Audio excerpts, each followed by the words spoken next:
Hello and welcome to today's In Conversation with Cleanroom Technology. Today I am speaking to Steve Morgan, who is the co-founder of the specialist cleanroom consumables manufacturer Isofield. Nice to meet you, Steve. Nice, Sophie. So I think my first question, since Isofield is a bit of a newcomer in the cleanroom space, if you could just give a little introduction for myself and the viewers. Sure, certainly. So Isofield is a new company into the industry. We founded the business in March approximately of 2021, so a little over 2.5 years now. Originally from the cleanroom background myself, and have been in the industry since maybe 2005, 2006, along with my two co-founders, Richard Bryant, who handles the sales part of the operation, and Derek Watts, who I first started working with a company called Nitrotex back in 2006. So new business, new to the market, but we've been around the track for quite some time, maybe 30 plus years of experience all told. Brilliant. So I think you're, if I'm not mistaken, a sort of a global operation. So the next thing I wanted to ask specifically is about the Isofield Edge product that I've read about. Could you give us a bit more information about that? Yeah, absolutely. So we've set our stall out as being a specialist manufacturer of clean and sterile PPE for life science. And with that, we understand there comes a responsibility to be as transparent with our operations, with our manufacturing processes, with our supply chain as possible.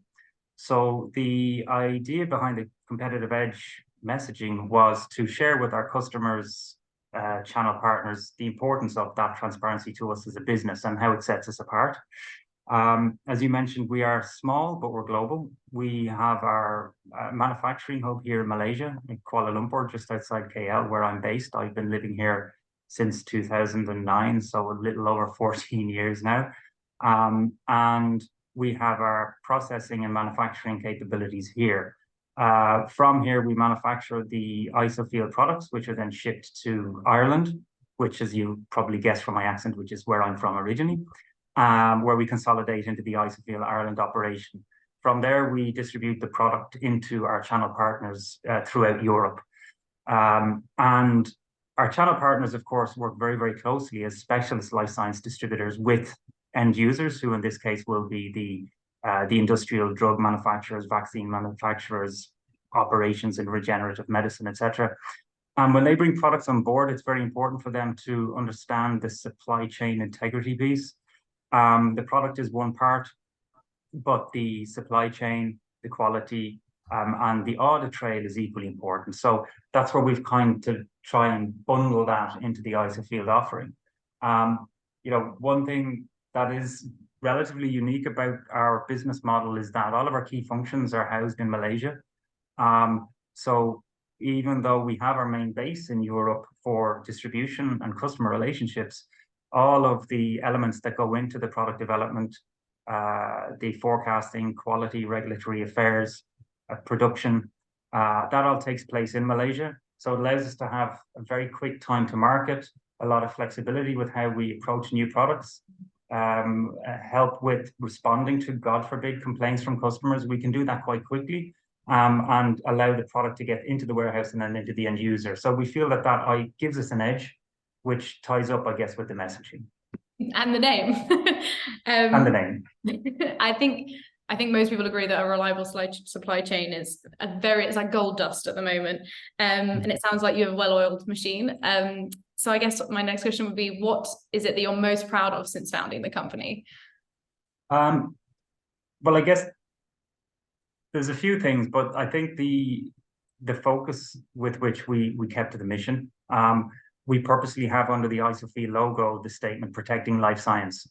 And we wanted to make sure that the vision for the brand stays on message, that everything that we bring into the portfolio is in service of the life science community, the life science end user base.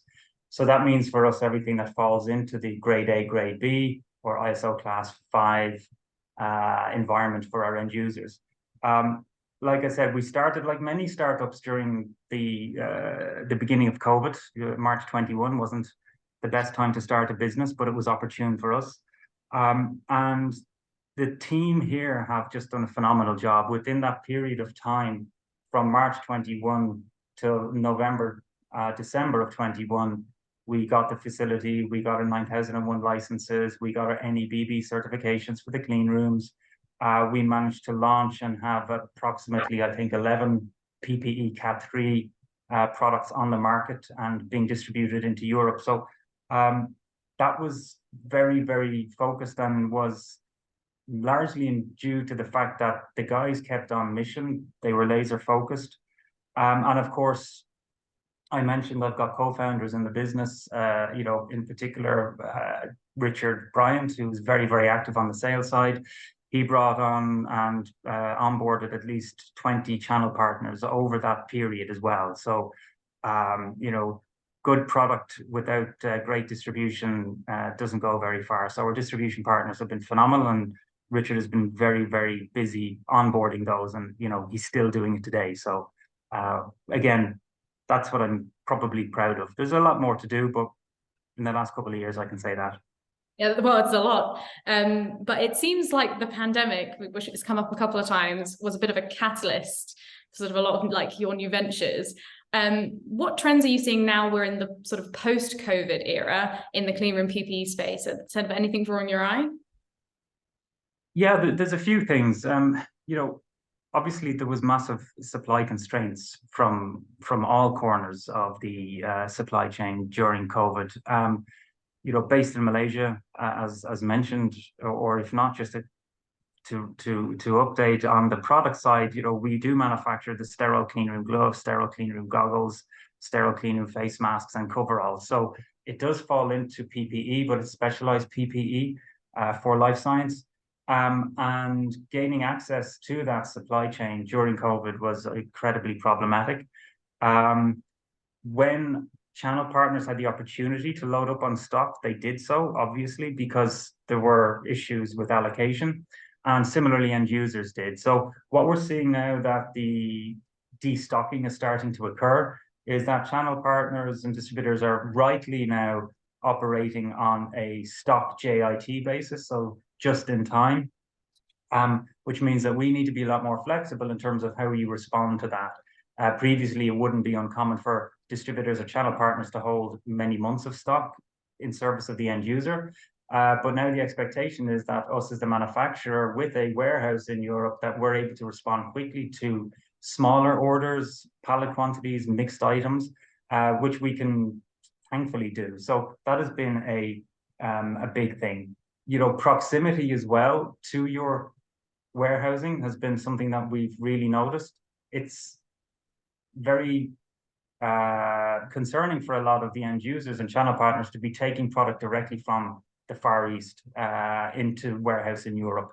They'd much rather take from a warehouse that is situated in the European Union. It de-risks their operation, and again, it feeds into that piece.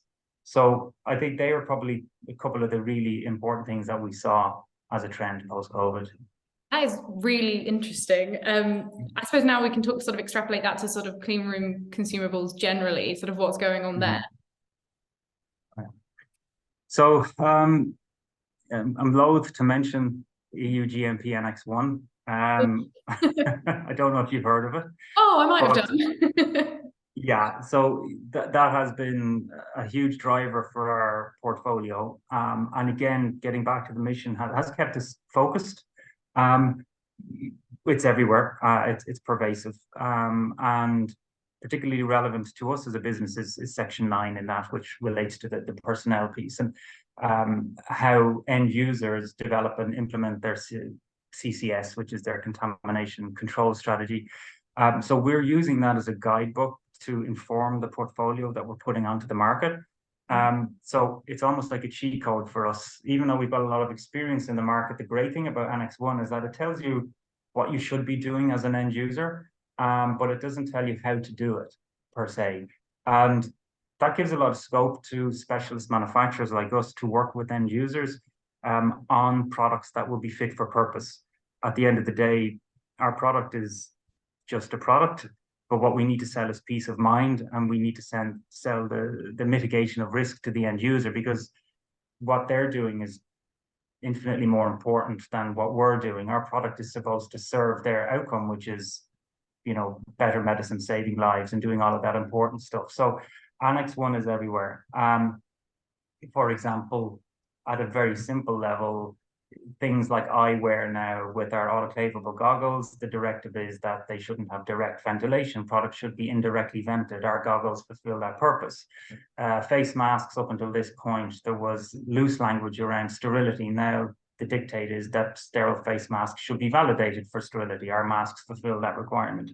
Aseptically presentation of garments and whatnot to ensure the garments are aseptically folded, and on and on. So we're in that space where our product portfolio is small, but it's specifically targeted to that grade A, grade B, and C and D environments, which need to comply to the EU GMP Annex 1 guidelines. Wow. Well, I think that's all I have time for, but that was all really interesting. So thank you, Steve, and thank you to everyone for watching. If you'd like to see more, we have a YouTube channel, or you could head to cleanroomtechnology.com. Thank you for watching and have a lovely day. Thanks, Ovi.